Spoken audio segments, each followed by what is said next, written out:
Hello, my name is Maggie Moore. For my Social Work 306 contribution presentation, I will be sharing about the life of Carrie Steele, founder of the Carrie Steele Orphan Home in Atlanta, Georgia.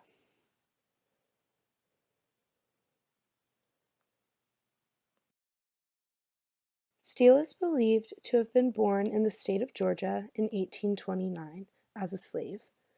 There is no known birth certificate for Carrie Steele, nor is there any information on Steele's parents or childhood.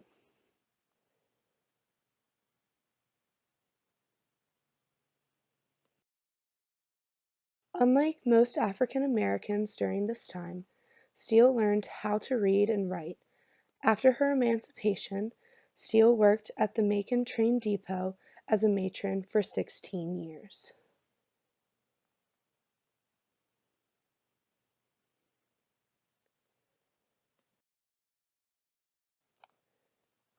Next, Steele worked as a maid for the Central of Georgia Railway at Atlanta's Union Station Depot for 20 years.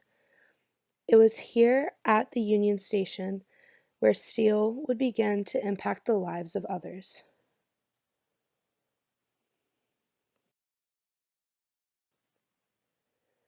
Steele discovered that babies and children were being abandoned at the Union Railroad station in downtown Atlanta.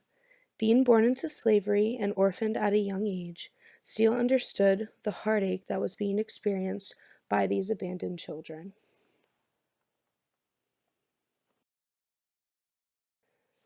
Because she was concerned with the large amount of homelessness among the African American children, Steele received permission to intervene.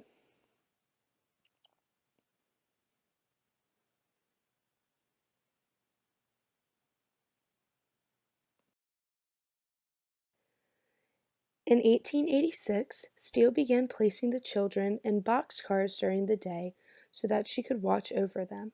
At night, Steele would take the children back to her home on the corner of Wheat Street and Auburn Avenue, where she provided and cared for them.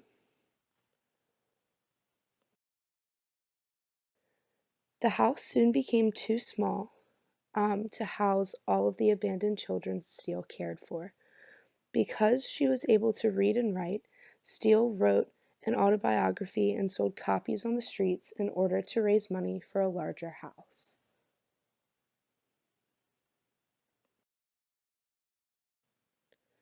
On October 12, 1888, Steele secured a charter for the Carrie Steele Orphan Home. Eventually, Steele sold her home in order to raise additional funds for the organization.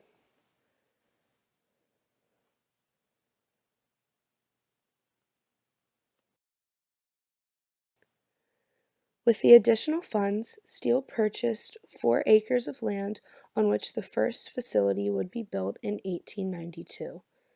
Built for $5,000, this 3-story brick building is the oldest black orphanage in the nation.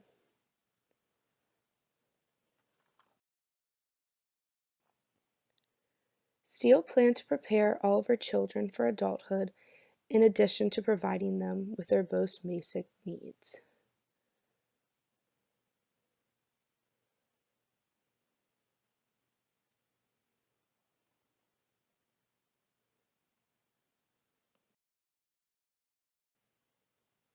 Steele's orphanage was established for homeless African Americans to be educated, study religion, and learn the necessary skills needed to gain employment.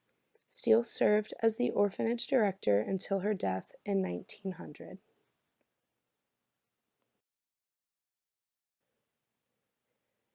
In 1890, Steele married Josiah Logan from New York.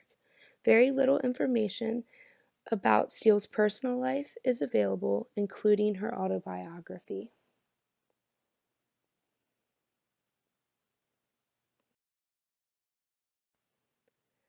After Steele's death in 1900, her husband carried on her work, remarried, and left his widow to continue the work after his death.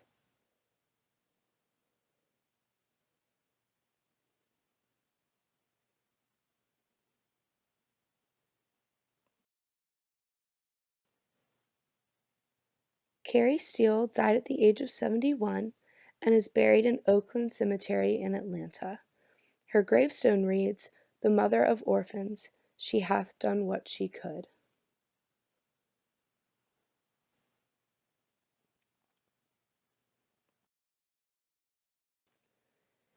Since its establishment in 1888, the Carrie Steele Orphan Home, now known as the Carrie Steele Pitts Home, has housed more than 20,000 children. The nonprofit organization continues to carry out Steele's dream to this day.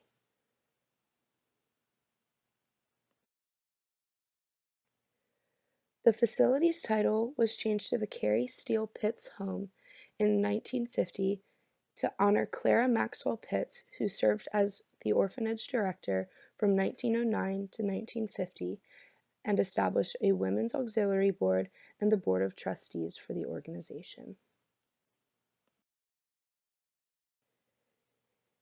In 1998, Carrie Steele Logan was inducted as a Georgia Woman of Achievement for her contribution to children welfare.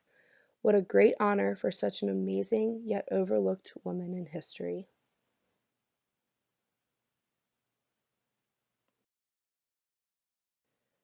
Steele's passion to educate and empower abandoned children is a worthwhile story to tell and listen to. It is encouraging to me as a social work student.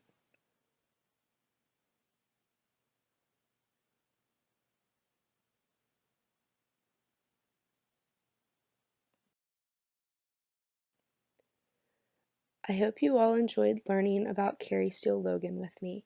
Thank you for watching.